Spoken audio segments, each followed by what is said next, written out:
Thank you, Jenna. Taking me a moment to compose here. Well, good morning. Good morning. Good morning. Welcome to the Alaska Center for Spiritual Living. Thank you for coming out today. In spite of the heat and the smoke, thank you for coming out. And welcome to those of you who are watching on YouTube. I'm glad that you were able to join us. If you're ever in our area during this time, please feel free to stop by and join us and be a part of one of our services. We'll do our absolute best to make you feel right at home. We got so many ways, you're bound to like one of them. So thank everybody for coming out today. Sometimes I like to start with a story, and today's story is about an elderly gentleman. He was getting close to the time when he transitioned from this earthly plane. His daughter had gone to the local church, local center, and had asked for someone to come and pray with him.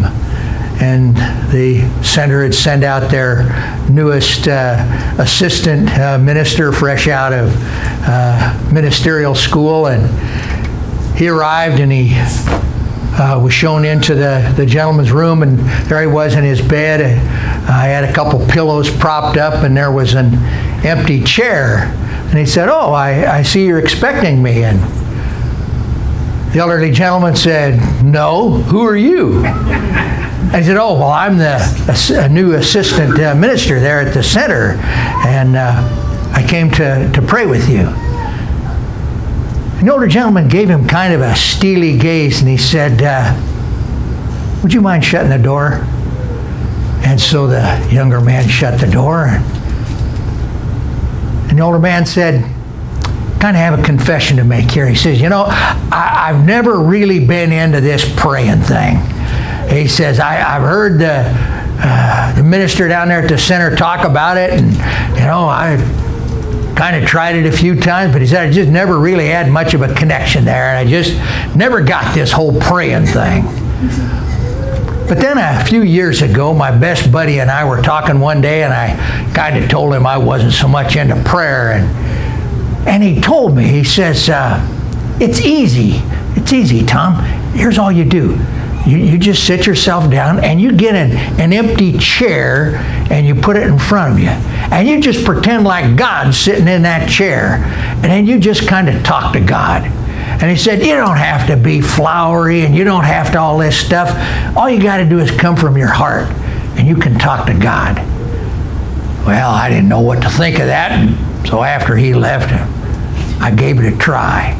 And he says, I kind of got to liking it.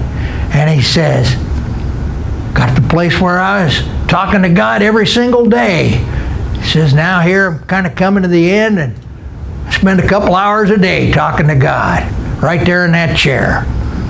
He said, of course, I don't tell my daughter about that. She came by and saw me talking to an empty chair. They'd probably have me over there in another place. And I think that this little story of talking to God says a lot for us.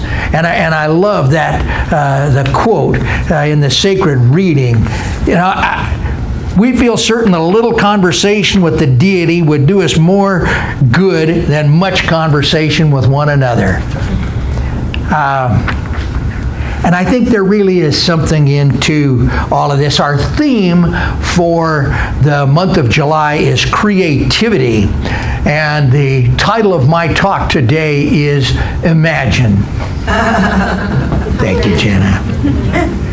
And sort of the thumbnail sketch of what I'm going to talk about is that it is through the use of our minds. It is through our imagination. It is through our thoughts, our attitudes, and beliefs that we are able to create the environment in which we live. We can create the world that we live in.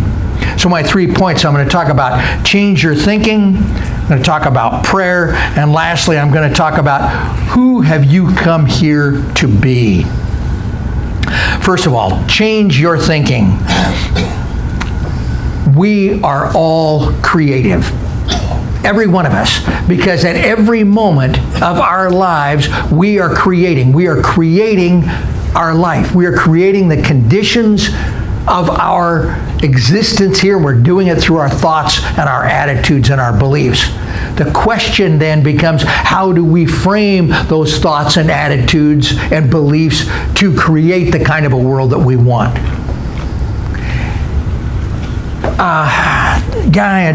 His name is Hugh Ross. He's a scientist, and he wrote a book called The Creator and the Cosmos.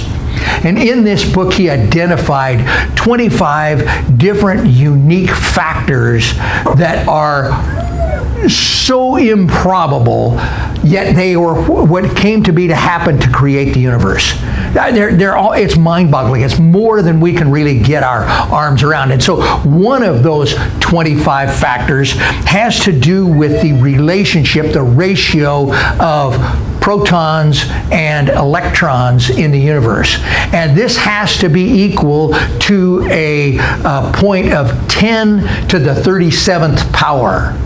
10 to the 37th. We know 10 squared is 100, 10 cubed is 1,000. Well, that progresses to 10 to the 37th. To put that in a perspective, if we took we can start off with our little table over here, and we took the flowers and the candles off of it, and we put dimes on top of it. We covered the top of our table over there with a whole stack of dimes.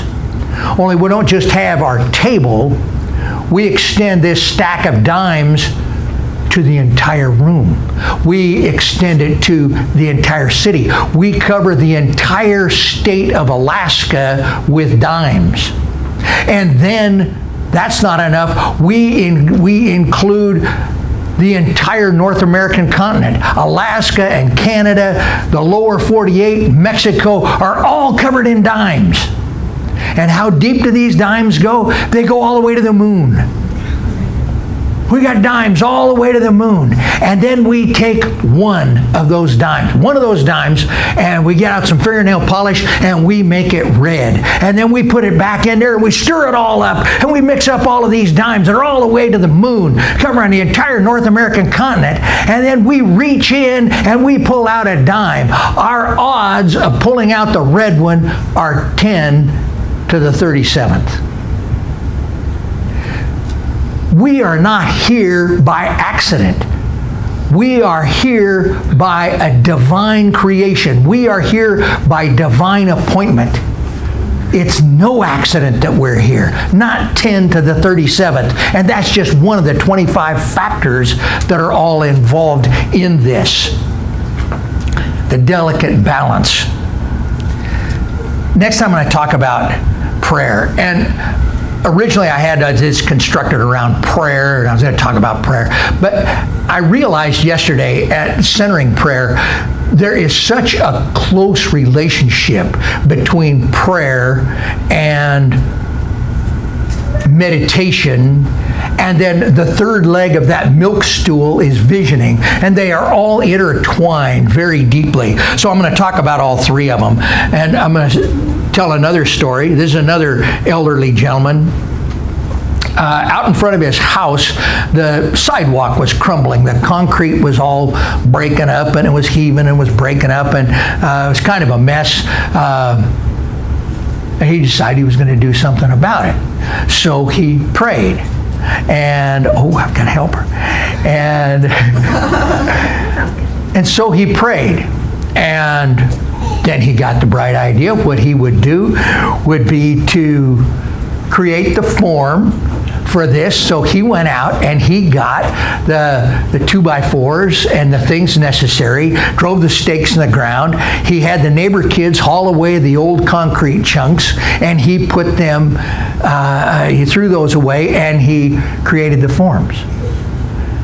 Well, sure enough, a couple days later, a concrete truck happened to be going by, and it went around the corner that he lived on a little bit too fast, and the concrete truck fell over. And to get it rightened back up, they had to offload some of the concrete, and they were looking around something they could do with the concrete, and he was over there saying, "Gentlemen, right here."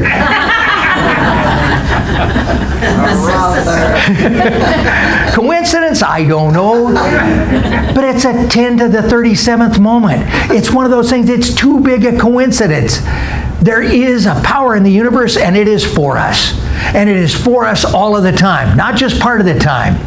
And we had a great discussion yesterday in Centering Prayer. If you haven't taken advantage of the opportunity to do centering prayer, you should. After the time, we had a lively discussion, and we were talking about how, in all this, how then do we have things that we judge as bad things happen to us and whatnot. And one of the things that we talked about was the possibility that, maybe these bad things are the things that polish us and take off the rough edges and make us into the gems that we could be. In our movement, in foundations class and in the power of your word, I don't know, it's in all kinds of classes. We teach the 5 steps of affirmative prayer or spiritual mind treatment. We say there's this affirmative way to pray. And I think there's probably something to this idea that there is, it's more effective to approach this idea of prayer or a conversation with God from an affirmative standpoint than from any other standpoint. It's more effective than begging, borrowing, beseeching. But I don't think that the deity, the divine current, the infinite intelligence that's behind everything is up there marking to see if you had all 5 steps of your treatment. I don't think that God really cares that much about it. I think God cares a lot more about what's in your heart than the actual words that come out of your mouth. Now, I think there's at least a few practitioner 2 students in here. You still have to do all 5 steps. Trust me. You're going to have to sit before a panel, and they're going to be listening for all 5 steps. You don't get a pass on that.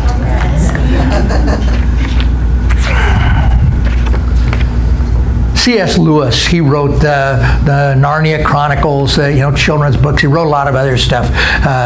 Very famous academician. He had this beautiful, just amazing love affair with his friend, Joy Grisham. It's a heart-wrenching story. They actually got married in order to allow her to stay in England. She was American, and long story there. And it was sort of they were friends, and it was for her benefit to get married. But then they discovered that she had cancer, and then they got married in the Anglican Church, and they got what he considered to be really married then. And she didn't last all that long. I think it was 3 years. In the middle of it was just an incredible remission. They had prayed together, and poof, remission. But then the cancer came back, and it came back with a vengeance. And during this period of time, one of his friends talked to him, and he said something about, I know that you've prayed so hard, and this is the outcome of your prayers. This is the manifestation. And this is what C.S. Lewis said. That's not why I pray, Harry. I pray because I can't help myself. I pray because I am helpless. I pray because the need flows out of me all of the time, waking and sleeping. It doesn't change God, it changes me. And I think that's an important part of this communication with God, is that sometimes we're the one that changes. So to talk a little bit about prayer, I think that a meaningful conversation with the deity contains 2 crucial elements. First of all, is you have to listen to understand rather than to reply. So many times we find ourselves in conversations and we are wrapped up in this lively conversation, and the other person makes a point and we get an idea that pops into our head, and before they can even get all of what they want to say out, we're already into how we're going to respond. Our practitioner students are going to get the opportunity to really learn that in these next few months, these upcoming months, in active listening, so that you always listen to what the person is saying. And I'll give some of you a little tip. Sometimes people come up to me afterwards and ask for a 1-minute miracle, and sometimes I think well, the poor man's kind of slow. He didn't even respond. And it's not that I'm slow, it's that I have spent my time actively listening to you, and I haven't formulated anything to say. I don't have a clue. And that'd be kind of embarrassing to come to the minister for prayer and he didn't even know what to say. So sometimes I'll sit there in the silence for a minute to sort of sort things out. But I think that process of actively listening to one another is really important.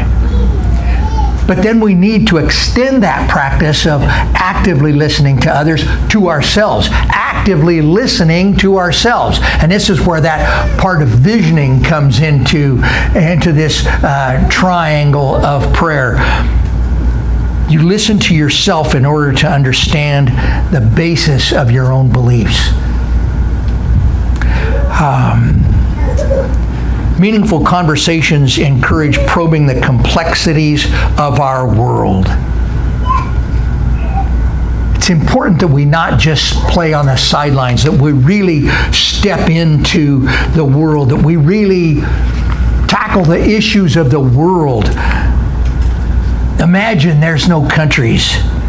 It isn't hard to do, nothing to kill or die for, and no religion too. Imagine all the people living in peace, and the world will be as one, a brotherhood of man. It allows us to embrace the vulnerable. It allows us to accept those that we don't always put our arms out to.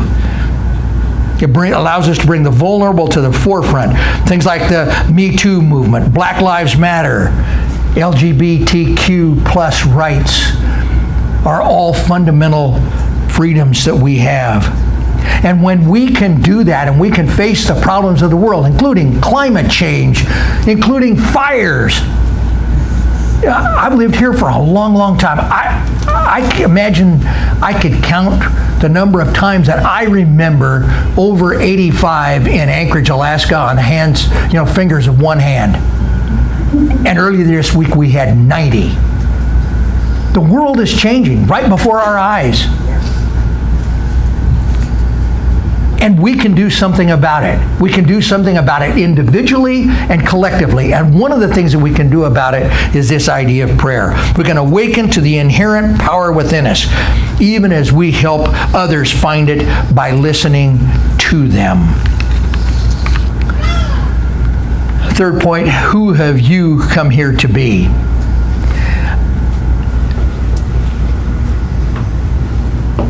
Each and every one of us are unique. No two of us are the same. We all have different skill sets. We all have different things that we do well. We all have things that we're good at. And it's hard for us. Sometimes, I think this came up yesterday too in centering prayer. Sometimes it's hard for us to realize that this is not easy for somebody else. That something that is just easy for us can be really hard for other people. Some time ago, a group of us took the Clifton Strengths Finders, and I love the Clifton Strengths Finders. It wasn't from the standpoint of finding our strengths. That's not it. Yes, we identify strengths, but sometimes when we think of strengths, we think that there's a polar opposite and that's a weakness. And that's not it at all. It is all about instead finding those strengths, identifying those strengths, and then using those strengths in our daily lives. good example, I'll use myself. I took the full 34 strengths thing. Communicator. You know, to be a minister, particularly I think in this movement, you have to be good in communication. 19. I'm 19 out of 30. I don't even make the top half. But what is easy for me is uplifting people. What is easy for me is helping other people develop. It's called developer. And being a developer is just real easy for me. So I can either struggle and try to be, you know, the best Roger Teal that I can be, or I can give up and be the best Don Fleming that I can be, and I can do so by using my developer skills and let the communicator be what it is. And we all can do that. We all have those gifts and talents. Sometimes it's a little hard to define them and find out what they are. A reporter was given the opportunity to interview Desmond Tutu, and it's when he had cancer. Boy, I got a lot of dying people I might talk today. I don't know what that's all about. Desmond Tutu was at the end of his life, and this would likely be the last interview he was ever given. And this reporter was all kind of jacked up, and he had his questions ready to go, and he thought that he maybe could steer it around to the political changes that he'd been able to make in South Africa, be able to do the things that he'd been done, you know, in the world of government and whatnot.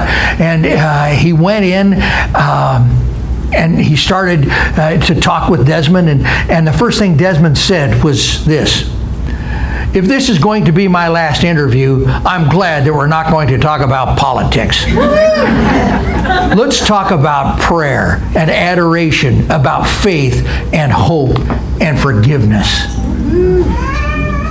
Yeah, he had that other stuff. Yeah, he could communicate. He could do the political thing. But what he really was, who he was in his heart, was a man of love. He was a man of prayer and adoration, faith and hope and forgiveness. And he could use those principles in his life, in politics, and in government.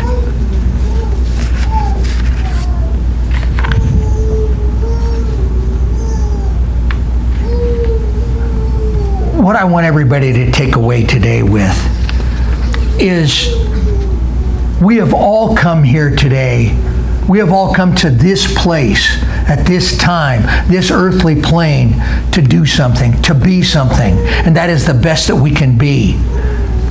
And how do we determine what that is? We do that through that three-legged milk stool of prayer and meditation and visioning. And it is through that we can then discover how we can change our experiences by changing our thoughts, by changing our attitudes. This is the Alaska Center for Spiritual Living.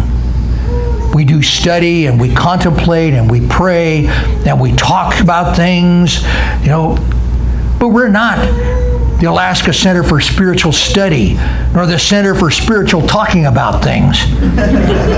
We're here to live these principles. Our theme this year is spirituality in action, and how can I be a sacred space of healing and inclusion in these coming days? How can I listen to others, and most perhaps importantly, to myself? The voice of the unheard is crying out all around us, often in the people that we are unfriending because we do not like the sound of us. Let us all strive to remember that everything is either love or a cry for love. And the most strident cries for love are generally the ones that seem the least lovable to us. And so it is with this awareness of our own inherent divinity, that spark, that 10 to the 37th power within each of us, that I invite my colleagues, the practitioners, to join me in consciousness in holding our congregation in love. Simply knowing that each of us is beautiful and perfect in every way. That as we go through this thing called life, we have a magnificent resource behind us. We have something that can guide us, something that can help us through the difficult times, something that we can use to make the world a better place, where we can live as one. And so we just give thanks. We give thanks for our awareness of the power and the presence of the divine that resides within each of us. We give thanks, and now we can just let it go and let it be, because we have that power that can find the red dime in 10 to the 37th power with us now and always. We give thanks, we let it go, we let it be, and so it is. So it is.